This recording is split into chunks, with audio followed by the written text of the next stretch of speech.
তাহলে আমরা কি জানবো এখানে যে ওয়াট মিটারটা কীভাবে কাজ করে বা ওয়াট মিটারে অ্যাকচুয়ালি কী থাকে। ঠিক আছে, ওয়াট মিটারে দেখ আমি কি বললাম যে এখানে আমাদেরকে পাওয়ার মাপতে গেলে দুটো কোয়ান্টিটি আমাদেরকে মেজার করতে হবে। কী কী মেজার করতে হবে? ভোল্টেজ মেজার করতে হবে, কারেন্ট মেজার করতে হবে। কেননা P equals to V into I হয়তো, তাহলে পাওয়ার যখনই মেজার করতে হবে তখন আমাকে ভোল্টেজ আলাদা করে চাই, কারেন্ট আলাদা করে চাই। কিংবা আমি যদি এরকম একটা সার্কিট করতে পারি যেখানে একটা অ্যামমিটার লাগানো থাকবে সিরিজে লোডের সঙ্গে, আর একটা ভোল্টমিটার লাগানো থাকবে প্যারালালে, তাহলে আমরা আলাদা আলাদা করে দুটো কোয়ান্টিটি মেজার করে নিলে কিন্তু ডিসিতে পাওয়ার আমরা মাপতে পারবো। কি বললাম বোঝা গেল? এটা শুধুমাত্র অনলি ফর ডিসি। কিন্তু এসিতে যখন আমি মাপতে যাব পাওয়ার, এসিতে পাওয়ার ইকুয়ালস টু কী হয়? P equals to V into I into cos phi. তখন আমাকে এই দুটো তো মাপতে হবেই, মানে ভোল্টেজ আর কারেন্ট মাপতে হবেই, তার সঙ্গে পাওয়ার ফ্যাক্টরটাও কিন্তু মাপতে হবে। ঠিক আছে, তাহলে এই মিটারটার মধ্যে এমন কিছু নিশ্চয়ই আছে যাতে করে কিনা কি ভোল্টেজ আর এই কারেন্ট এই দুটো জিনিসই এখানে মেজার করা যাচ্ছে একসঙ্গে, নয়তো কী করে আউটপুট দেখাবে, তাই তো? তাহলে এখানে কি আছে? দুটো কয়েল আছে শুধুমাত্র, আর পিছন দিকে চারটে যে টার্মিনাল দেখা যাচ্ছে সেটা কেন দেখা যাচ্ছে আমি বলে দিচ্ছি। কেন দেখা যাচ্ছে আমি বলছি, ঠিক আছে? এখানে হচ্ছে দুটো কয়েল আছে, এরকম একটা কয়েল আছে আর এরকম আরেকটা কয়েল আছে। একটা হচ্ছে বেশি টার্ম দেওয়া আছে, মানে বেশি পাক দেওয়া আছে। কয়েল মানে কি? তারকে পাকানো কন্ডিশনে আছে। এরকম একটা কম পাক দেওয়া আছে, একটা বা দুটো বা চারটে, আর একটা বেশি পাক দেওয়া আছে কিছু। ঠিক আছে, তো এখানে যে একটা উপরের পাকটা, যেটা একটা আমি কম সংখ্যক দিয়েছি, কম সংখ্যক এখানে আমি একটা দিয়েছি, কিন্তু এটা কম সংখ্যক টার্ম থাকে, মানে দুটো বা তিনটে বা একটা এরকম। তো এইটা হচ্ছে আমাকে, এটাকে কি বলা হচ্ছে? কারেন্ট কয়েল বলা হচ্ছে, সিসি। ঠিক আছে, current coil, current coil, current কয়েলের দুটো টার্মিনাল। ঠিক আছে, আর এইটাকে কি বলা হচ্ছে? প্রেসার কয়েল, প্রেসার কয়েল বা পিসি বলা হচ্ছে। ঠিক আছে, আর এতে বেশি সংখ্যক টার্ন থাকে। কেন এই দুটো কয়েল? এই যে কারেন্ট কয়েল আর প্রেসার কয়েল, কারেন্ট কয়েলটা দিয়ে কি হয়? এই কারেন্ট কয়েলটা দিয়েই কিন্তু এইখানে যে আই আছে বা কারেন্ট, সেই কারেন্টটা মেজার করা হবে। ঠিক আছে, আর এই যে প্রেসার কয়েল আছে, প্রেসার কয়েলটা দিয়ে কি করা হবে? প্রেসার কয়েলটা দিয়ে ভোল্টেজটা মেজার করা হবে। কি বললে বোঝা গেল? তার মানে আমাকে কারেন্ট কয়েলটা কিভাবে কানেক্ট করতে হবে? সিরিজে, নিশ্চয়ই সিরিজে কানেক্ট করতে হবে, যেহেতু আমার কারেন্ট মাপবে। আর প্রেসার কয়েলটা কীভাবে কানেক্ট করতে হবে? প্যারালাল।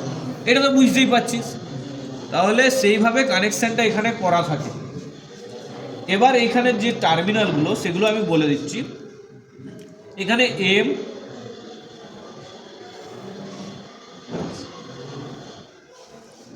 টার্মিনালটা পরে বলছি, আগে আমি কানেকশানটা বলে দিচ্ছি। ঠিক আছে, এখান থেকে সাপ্লাই মনে করে আসলো ফেজে।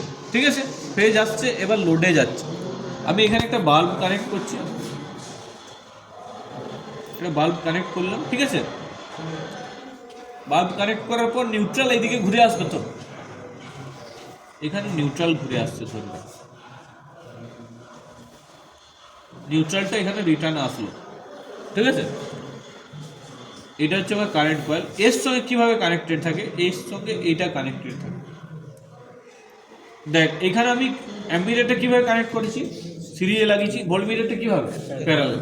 তো সেরকমভাবে এটা সিরিজে লাগানো হয়েছে, কারেন্ট কয়েলটা ভোল্ট মানে, আর প্রেসার কয়েলটা আমাকে প্যারালালে কানেক্ট করতে হবে। প্যারালালে কানেক্ট করতে গেলে এই দিকটা উপরে ফেজে কানেক্ট আছে, তার মানে এই দিকটা নিশ্চয়ই নিউট্রালে কানেক্ট করতে হবে, তবেই প্যারালাল হচ্ছে। তো তাহলে আমার এই টোটালটা একটা ওয়াট মিটারের মতো কাজ করবে, মানে ভোল্টেজ আর কারেন্ট একত্রে মাপতে পারবে, যেটা এখানে দেওয়া আছে। কি বললাম বোঝা গেল? হ্যাঁ, এবার যে এখানে টার্মিনালগুলো আছে সেগুলো হচ্ছে এরকম এম, এল, সি, ভি। এখানে চারটে টার্মিনাল দেওয়া আছে, লেখা আছে এম, এল, সি, ভি। ঠিক আছে, এখানে এম টার্মিনাল কোনটাকে বলা হচ্ছে? ফেজটা যেখানে এসে ঢুকছে সেটা হচ্ছে এম। এম আর এল হচ্ছে একটা ওয়াইন্ডিং। ঠিক আছে, এম আর এল এর মধ্যে কারেন্ট কয়েলের যে পাক সেটা দেওয়া আছে। এইখান থেকে লেখা আছে M and L current terminal. ঠিক আছে, এম আর এল কারেন্টের টার্মিনাল করেছি আমি। আর এখানে যে সি আর ভি দেওয়া আছে, দেখ এখানে কি লেখা আছে, এখানে ক্লিয়ারলি লিখে দেওয়া আছে সি অ্যান্ড ভি পোটেনশিয়াল আর ভোল্টেজ টার্মিনাল বা প্রেসার কয়েলের টার্মিনাল। ঠিক আছে, তাহলে এই যে প্রেসার কয়েলটা তার এই যে টার্মিনাল একটা দুটো সি আর ভি আমি নাম দিয়েছি, তাহলে এখানে এই কারেন্ট কয়েলটা কারেন্ট মেজার করবে আর এই প্রেসার কয়েলটা এখানে ভোল্টেজ মেজার করবে। আর এখানে নামগুলো কি হচ্ছে এম এল সি ভি। এবার কানেকশনটা কিভাবে করা হয়েছে দেখ, এম আর সি রয়েছে পয়েন্ট, এই দুটোকে দেখ শর্ট করা হয়েছে। শর্ট মানে একটা যে কোনো তার দিয়ে কানেক্ট করে দেওয়া হয়েছে। দেখ এখানে এই যে এম আর সি একটা তার দিয়ে কানেক্ট করে রয়েছে এখানে। এবার হচ্ছে এল, যেটা এল, এই যে এল, এইটা তাহলে কোথায় যাবে, নিউট্রালে। এলটা কোথায় গেছে, লোডে গেছে। এটা তো লোড, এই যে বাল্বটা এটা আমার লোড, তাই তো। এটা কোথায় গেছে, এল থেকে যাচ্ছে লোডে, ওই জন্যই এল নামে, ঠিক আছে। নেক্সট হচ্ছে ভি আছে, ভিটা কোথায় যাবে, ভিটা এসে নিউট্রালে কানেক্ট হবে, তার মানে এখান থেকে নিউট্রালে একটা যাবে। ঠিক আছে, এটা হচ্ছে নিউট্রাল। তো এইভাবে কানেকশন করতে হবে। কি বললাম বোঝা গেল? এইভাবে কানেকশন করলে আবার কারেন্ট কয়েল দিয়ে কারেন্ট মেজার করবে, প্রেসার কয়েল দিয়ে ভোল্টেজ মেজার করবে। তারপর টোটাল পাওয়ারটা এখানে মানে পি ইকুয়ালস টু যেটা ভি ইন্টু আই, মানে ডিসি পাওয়ারটা এখানে মেজার করতে পারবে বা রেজিস্টিভ পাওয়ারটা এখানে মেজার করতে পারবে। আর রেজিস্টিভ পাওয়ারের ক্ষেত্রে কি হয়, পি ইকুয়ালস টু এসি সার্কিটে P equals to V into I into cos phi হয়। তো রেজিস্টিভ সার্কিটে যেহেতু কস ফাইটা সমান হচ্ছে 1, সেই জন্যে পাওয়ারটা ভি ইন্টু আই দিয়েই হয় ডিসির মতো। ঠিক আছে, তাহলে আমরা যখন পাওয়ার মেজার করব কিন্তু রেজিস্টিভ সার্কিটের ক্ষেত্রে করব, তখন কস ফাইটা 1 ধরে নিয়ে ডিসির মতো আমরা পাওয়ার মেজারমেন্ট করতে পারি। ঠিক আছে, তাহলে আমরা প্রথমে দেখব কিভাবে এটা কানেক্ট করতে হচ্ছে একটা সার্কিটে, সেই কানেকশনটা আগে শিখবো, তারপর করবো। ঠিক আছে,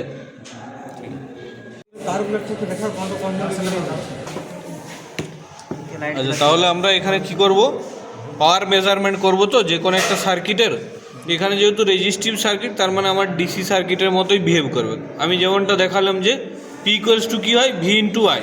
আর রেজিস্টিভ সার্কিটের ক্ষেত্রে কি, কস ফাইটে যেহেতু 1, তাহলে ভি ইন্টু আই হবে, তাই তো। সেই কারণে আমি শুধুমাত্র জাস্ট একটা বাল্ব কানেক্ট করেছি। ঠিক আছে, আর এখানে আমি যে টার্মিনালগুলো আছে যেভাবে কানেক্ট করতে বললাম, এম এল সি ভি 4টে টার্মিনাল আছে। প্রথমে কি সাপ্লাই মানে ফেজটা এসে কোথায় ঢুকবে, এম এ দিয়ে এমসি শর্ট করা হবে, তাই তো।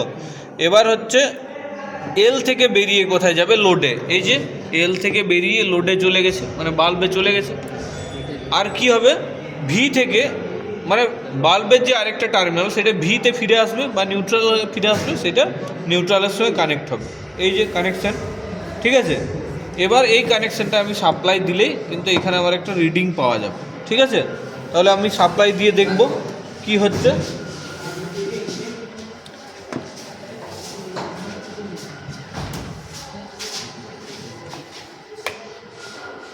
অন করলে দেখা যাচ্ছে জ্বলছে, তাই তো। এখানে আমি মিটারটা দেখবো একবার, মিটারটা কত রিডিং দেখা যাচ্ছে। যেহেতু 200 ওয়াটের বাল্ব, সেই কারণে 200 ওয়াটই কিন্তু এখানে শো করছে। ঠিক আছে, যেহেতু এটা রেজিস্টিভ লোড, সেই কারণে ডিসি সাপ্লাইয়ের মতো কাজ করছে, তাই তো। 200 ওয়াট লোড, আমাদের 200 ওয়াটই এখানে কিন্তু শো করছে। ঠিক আছে, এটাই।